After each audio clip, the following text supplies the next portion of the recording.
Hi guys, my name's Tim White. Integrity Network is my YouTube channel, and the current project that we're working on is out of a book that's called Think and Grow Rich.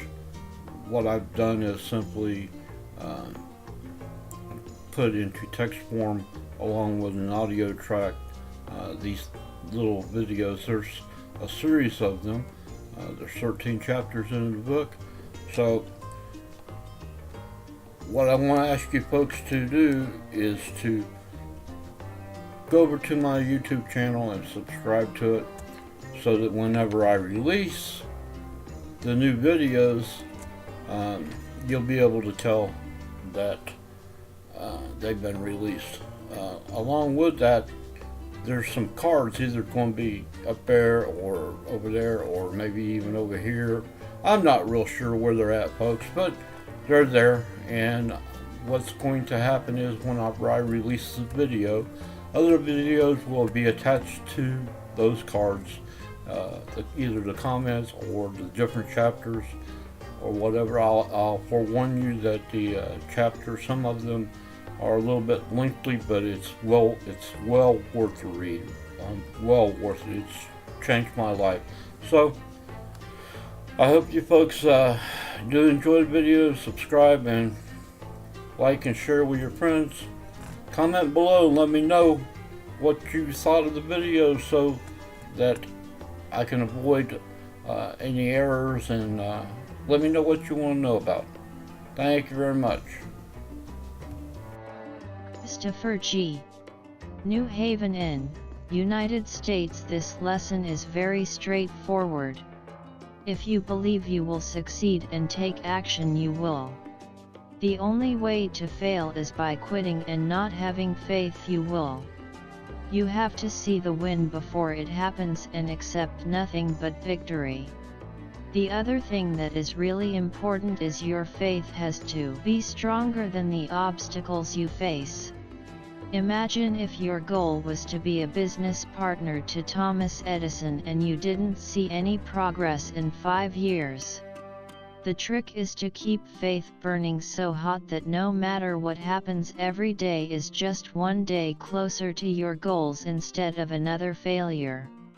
Marty R. Pine Bluff. How to get dreams off the launching pad. Hill tells us, a burning desire to be and to do is the starting point from which the dreamer must take off. Dreams are not born of indifference, laziness, or lack of ambition.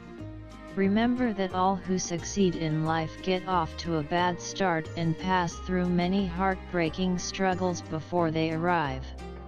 The turning point in the lives of those who succeed usually comes at the moment of some crisis, through which they are introduced to their other selves.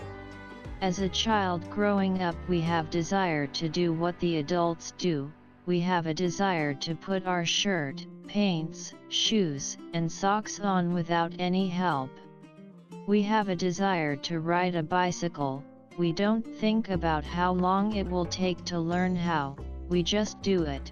However long it takes, that's how long it takes. When learning to drive an automobile, we don't think about how long it will take, we know it has to happen. It is something we have to learn how to do. We dream about where we are going to go first when we get that driver's license. What kind of car am I going to have? I would dream about owning a 1970 Dodge Challenger, some type of green, a V8 engine, air-conditioned automatic. In late 1973 I was at the local Dodge dealer when one of these big cars hauling trucks came in. One of the cars that came off the truck was a 1974 Dodge Challenger, green, white vinyl top, V8 engine, air-conditioned automatic. About 3 months later I go back by the Dodge dealership. To my surprise, this 1974 Dodge Challenger was still there. I got this big desire to buy this car because I don't think it will be here much longer. I ended up buying this car. When you have a hot burning desire, you don't think about how long will it take, you do the work, you don't care what the naysayers say, you keep on working, you don't care what people think, you keep working, you are coachable, you speak up, you post lessons, you are being introduced to your other self. I am truly grateful to modern technology that we can learn from each other from the comfort of our home. I am thankful for Think and Grow Rich lessons, mentoring for free. Marty R. Celeste S. Nellis Ford, Virginia, United States. Chapter 2 Desire Your Why is Who You Are. Michael D. How strong is your desire, your why? How does it match up to Barnes' desire to partner with Edison, described by Hill as not a hope or a wish but a keen pulsating desire, which transcended everything else? What do any of us desire this much? If we aren't creating the lives we want for ourselves, maybe it's because we are missing this keen, pulsating desire, the why that makes us cry. But Hill tells us that desire is the starting point of all achievement, which means if we don't take his advice and start creating a powerful desire, we may continue to drift through life, frustrated and dissatisfied, wondering what's gone wrong. A strong desire is more than just something we decide we want. From Michael's quote, we know that our why is who we are, our reason for being here. So, what keeps us from achieving it? What holds us back? A big reason is our programming. From the time we were little kids, other people, our parents, teachers, ministers, and assorted well-meaning friends and relatives have attempted to define us, to tell us who we really are without bothering to inquire what we really want and suggesting we go within to find it. It can be difficult to locate the real us under all the programming, especially when we feel pressure, as all children do, to please the powerful people around us. One of many reasons to participate in regular self-development is to stop the chatter in our minds and get clear on who we are. What we desire may be very different from what our parents and teachers envisioned for us, surprising both us and them.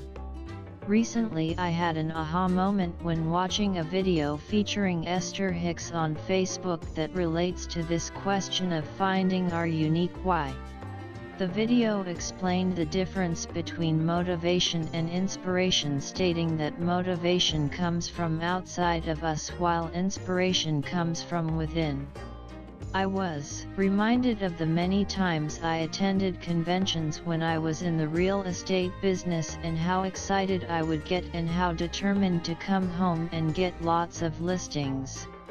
I was responding to the energy of a powerful motivational speaker, and while I had some success in that business, it was not long-lasting because I really wasn't in love with real estate, as exciting and fulfilling as it can be for other people, including the speaker. Anyone in the network marketing business has had similar experiences when introduced to the world's greatest business opportunity by a red personality who sold us on the idea that all we had to do was follow their lead and we couldn't fail. While that sounds good, the day-to-day reality for most people is that it usually doesn't work because it's out of sync with our personality type and our genuine why. In instances like these, we are responding to a powerful motivator instead of our true desire, no matter what we tell ourselves, and the result is a lot of disappointment, as we often then compare our success to that of the recruiter and find ourselves lacking, and comparing ourselves to others is another way we keep from discovering and acting on our real why. Unlike motivation, inspiration bubbles up from inside of us as a hunch direct from infinite intelligence when our minds are clear of chatter. Since it comes from within, Inspiration can reliably direct us to a why that is genuine and unique to us rather than someone else's idea of who we are. Once we are clear about our why, motivational sources like speakers, videos, or books can help us achieve it. The motivational input we seek is now in sync with our genuine desire. What is it you truly desire? What is the why that makes you cry? Clear your mind and listen closely to the inspiration that comes from within you. You may be surprised to learn what you truly desire, who you really are, and why you are really here. Celeste S. Nellis Ford, Virginia. Lawrence B. Bronx, New York, USA. What I learned from this chapter on desire is that you have to have a clear picture on what you want to accomplish. Napoleon Hill's son was deaf, and his father Napoleon Hill had planted him in his mind a desire to hear. Whenever he wanted something, he would plan a way to earn the money and just do it. And when his older brother wanted something, he would cry for it and get it. Who do you want to follow in life? Napoleon Hill's son Blair or his older brother? There is a difference between having a handout and a hand up in life, just like there is a difference between poor and broke. If you are poor, you will be the one who is going to rely on the soup kitchens feeding you. If you are broke, then you say to yourself, I do not have the money to earn it now, but I have a plan on doing so. You also have to have faith, desire, sex, romance, enthusiasm, and all the other positive emotions in mind, and one negative thought ruins everything. Throw out the word impossible from your vocabulary. Instead, replace it with I am possible. A prime example of someone who had a belief level that he will make it out of the operating room was the guy who was told he would never make it, but he said to himself, I will be out of this hospital in no time. He did not listen to the doctor. Who are you listening to? Are you listening to people who have not built a downline or have lived in an apartment instead of a house? Listen to the people who have done it, not the people who say they heard horror stories. You do not know the details of what your friends have done. There are always two sides to every story in life. If you pay attention to the gloom, then you will attract it. If you picture your perfect day like Michael has on the airplane to Colorado when that green engineer was giving him all the negativity, then you will live your life with abundance. Back when I worked in sleepaway camp as a teenager, I was told that children do not know how to say no. I was 16 at the time and I worked with 12 years old. Do we know how to say no to others who are not on the same page as us, or do we just say yes that they should stop fighting and / or do not want to hurt their feelings? Remember the oxygen mask word picture on the airplane. You must put on your mask first before helping others. If we are not doing that in our businesses by prioritizing that, then we are working backwards. Good is frequently the enemy of the great. So, if you want to be great, you must give up the good. Lawrence B. James L. Dublin, Leinster, Ireland. Desire. Back of all this demand for better things, there is one quality which one must possess to win, and that is definiteness of purpose, the knowledge of what one wants, and a burning desire to possess it. Purpose and desire are two parts of the same coin. Purpose is what one wants to achieve, and desire is the determination to achieve it. You could say that desire is the dynamic part of purpose, the part that sets pursuit of purpose in motion. The power behind one's desire is the strength of one's why. Why do you want to fulfill your purpose? Is it just a tentative wish or hope? Will it fall or be relegated into a secondary place when the going gets tough? Hill says that one's why must be nothing short of an obsession. Wishing will not bring riches, but desiring riches with a state of mind that becomes an obsession, then planning definite ways and means to acquire riches, and backing those plans with persistence which does not recognize failure, will bring riches.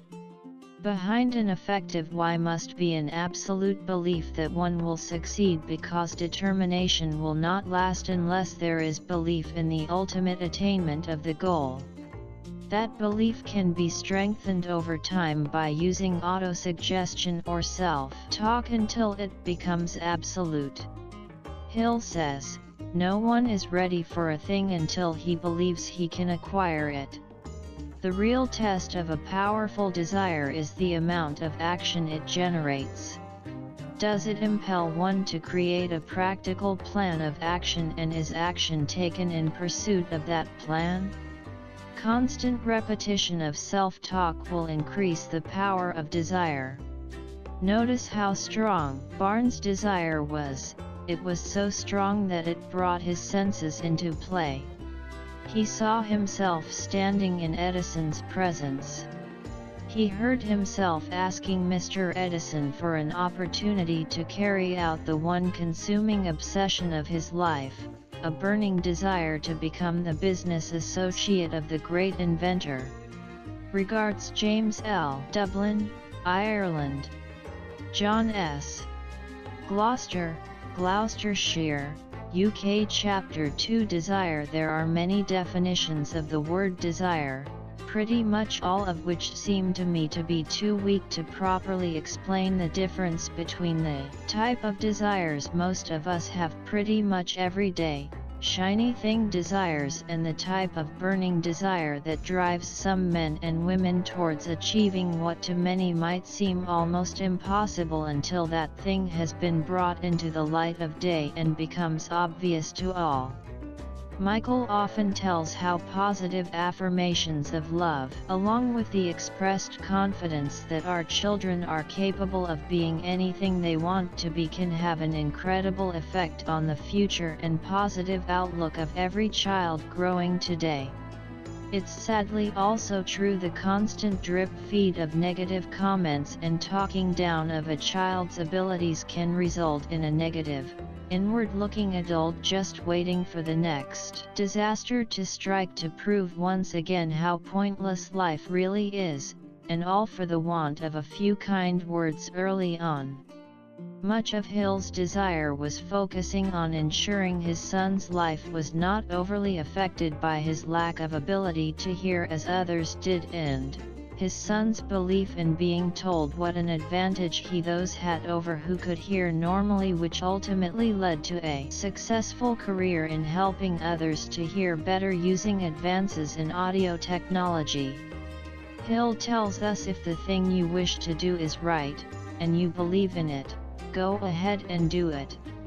Put your dream across, and never mind what they say if you meet with temporary defeat, for they, perhaps, do not know that every failure brings with it the seed of an equivalent success. Copernicus, the great astronomer, dreamed of the existence of a universe containing many worlds, and revealed them.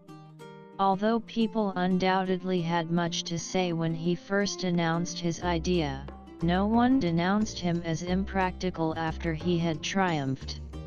Instead, the world worshipped at his shrine, thus proving once more that success requires no apologies, failure permits no alibis. John F. Kennedy went a big step further in declaring, we choose to go to the moon in this decade and do the other things, not because they are easy, but because they are hard, and this at a time when the technology to achieve that dream did not exist. That's the thing with big dreamers, they bring burning desire to those big dreams and simply refuse to quit. As we read in this chapter, desire can be a difficult servant. Barnes waited for his chance for years, but he never doubted for an instant that his burning desire would bring him the thing he most wanted, partnership with the man he respected most in the world, and, when his opportunity arrived, he was ready to seize it with both hands. To keep me moving toward achieving my own burning desires, I have found the mentoring for free forums are like little anchors keeping my mind focused on the bigger picture to avoid those small issues that arise distracting me from what I want to do. If you commit to staying the course, I know this program will do the same for you. John S. Gloucester, UK.